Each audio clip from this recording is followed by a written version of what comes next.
I'm Luke Summerhaze, and I love Oddish. The Oddish family are a strange bunch. Oddish itself is simplistic but incredibly cute, and, as we'll discover shortly, it has a surprising amount of emotional cachet.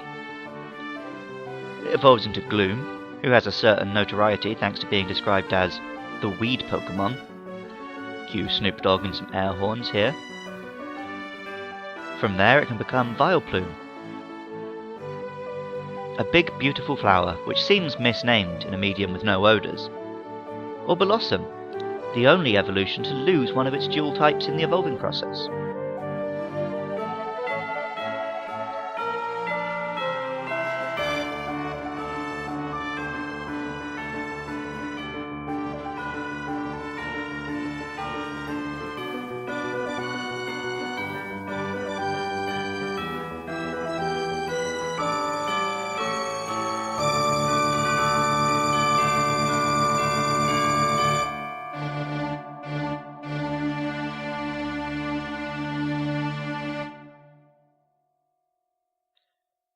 Like everyone on the planet, I spend an unreasonable amount of time reliving awkward things I said to people in the past.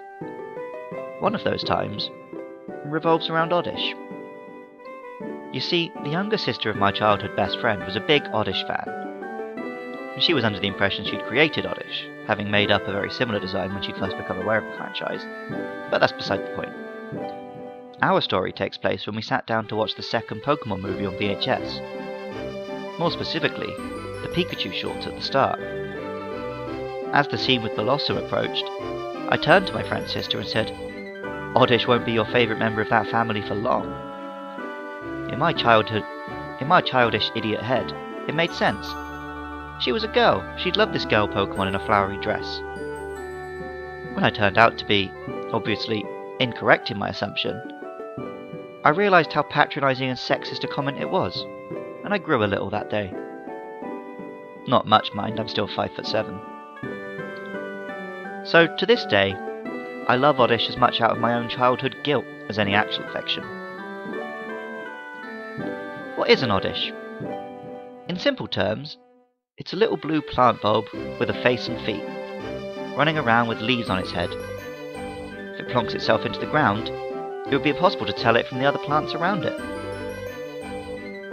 If we look at some of the more specific details, we can see that Oddish draws inspiration from a particular mythological plant.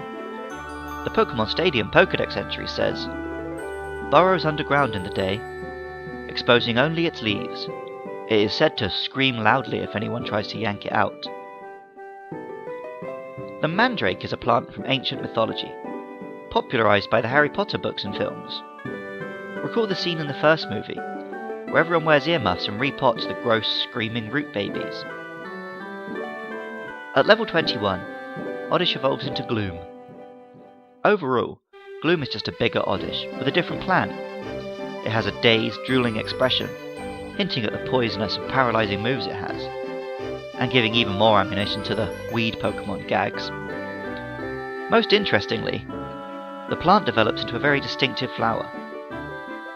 Combined with Pokédex entries discussing the foul stench, we can infer that the flower is based on the Rafflesia. The Rafflesia is a real-world jungle flower, which is infamous for giving off a stench like rotten flesh. It's therefore pretty unsurprising that Gloom has recently gained the poison type. From Gloom, there are two ways to go. With the Leaf Stone, it evolves into Vileplume. Vileplume is a little bit taller, a little bit cooler, a bit of a baller, with a prettier flower, less vacant expression, and a much bigger flower. The Pokédex entry stopped talking about the foul stench, and instead referred to Vileplume having the world's biggest petals. This is also true of the real-life Rafflesia. And just in case anybody wasn't sure that was the inspiration, Pokemon's Japanese name is Rafflesia. As of the second generation, though, Gloom can use a Sunstone to evolve into Bellossom instead. As I mentioned earlier, Bellossom has the dubious honour of being the only Pokemon to go from a dual type, in this case poison and grass, to a single type Pokemon through evolution. It loses all the Rafflesia references and instead becomes a more humanoid version of a Mandrake. As a greenish plant lady with a flowery skirt, I'm actually surprised Bellossom was never given a fairy type. It reminds me of the Children of the Forest from European folklore or Song of Ice and Fire. It also has elements of hula dancers. If Bellossom hadn't been introduced as an alternative evolution in the second generation of games, it's easy to imagine the same design becoming a lowland Vileplume in the 7th. Jonathan Cromie, composer for the show, had this to say: Oddish is unremarkable, and I started off with blue anyway, making it more so.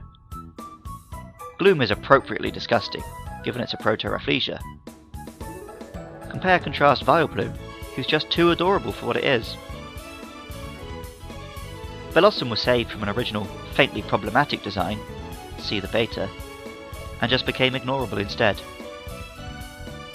While Jonathan hasn't had much love for Oddish, friend of the show and main one of the in-hiatus sister show Monster Mash, James J. Moyles had this to say. So, Oddish is my all-time favourite Pokemon, which, to pretty much everyone I've said that to, the first reaction is, what? Why do you like that dumpy little purple plant? It's just got a silly little face and some leaves on its head. Like, why? There's so many others out there. But I do have a real genuine reason as to why Oddish is my all-time favourite. And it kind of stems from a story from my childhood. See, when I was a kid, the Pokemon movie was huge, and if you were around at that time there, I'm sure you remember the furore over the Pokemon first movie hitting cinemas. Burger King were actually giving away gifts along with their Happy Meal equivalent, tying in with the first Pokemon movie, including little soft beanbag toys. Much like any kid at the time, I really wanted to get Pikachu or one of the starters, or a legendary, something like that. I wanted to get a gift kind of tied into that, but instead I got a little beanbag Oddish toy instead. I'm not gonna lie, I think there was an initial sense of disappointment, as I did want one of the other ones, but that was my Pokemon. That's what I was given. So I decided let's pal about, let's have some adventures. So I would take Oddish pretty much absolutely everywhere I went when I was younger. So if my Game Boy Color ran out of power, I wasn't able to play the games, I would play with Oddish instead. We'd have our own adventures, and we'd pal about. I was a trainer, Oddish was my Pokemon. Oddish got up to some other adventures with my help there as well, because for some reason I decided that Oddish really should be a grass flying type for some reason, and should be able to use its leaves to fly. I was, 6 or 7. Please don't ask any more than that. That's the mind of a young child. But what I decided to do to try and help Oddish in its adventures to change its type, I would throw it up in the air and catch it on the way back down. But as you would expect, by throwing a toy high up in the sky, there were a couple of occasions where it didn't actually end up very well for Oddish. On one time, Oddish landed on the roof of my home. Luckily, I live in a bungalow, just a one-storey house, so we were able to get a ladder out. My dad was able to go up to the roof and save Oddish from its tiled prison there. But there was another occasion that didn't go so well for Oddish. We were around at my aunt's house, and during one of Oddish's many attempts at flight, Oddish soared over the wall into my aunt's neighbour's garden. Now, normally that would be no problem. You would think, oh, just go knock on the neighbour's door saying we were an idiot, could we get that little toy back there? Much like you've probably done if you've kicked a ball into a neighbour's garden before. But unfortunately, the neighbour was away on holiday for a few weeks there, and I was understandably a bit upset at that, because Oddish would be out in the rain, would get wet, might be even totally lost. I might not actually get Oddish back. So my mum came to the rescue. She managed to scale the wall, and I'm not gonna lie, it wasn't like a wall you could just hop over, it was one she actually genuinely had to climb across. But my reunion with Oddish wasn't assured as of yet.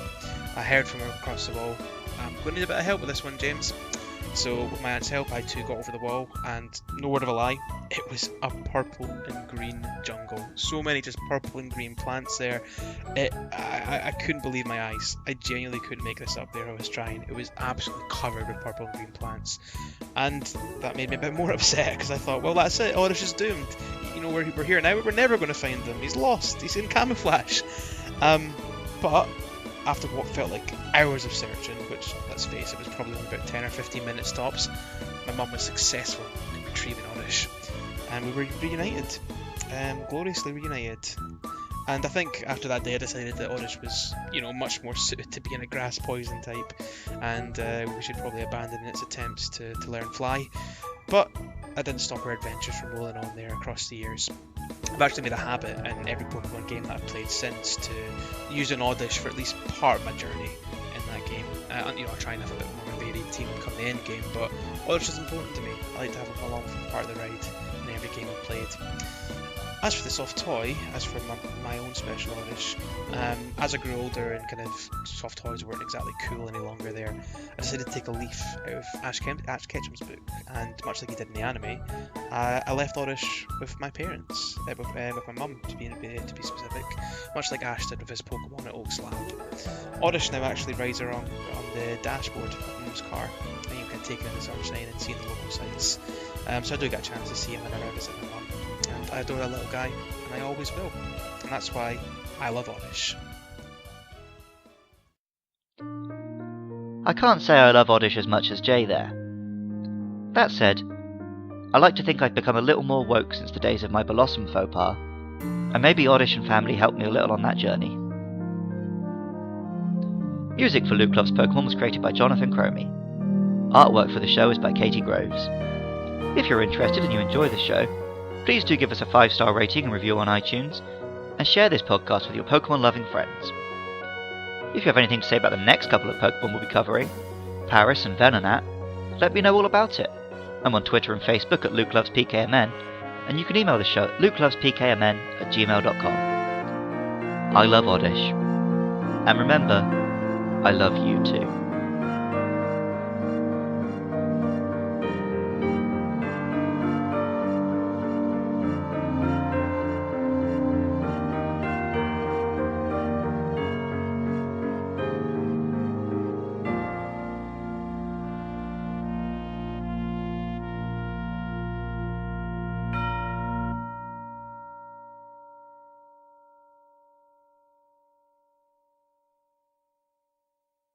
Smoke weed every day.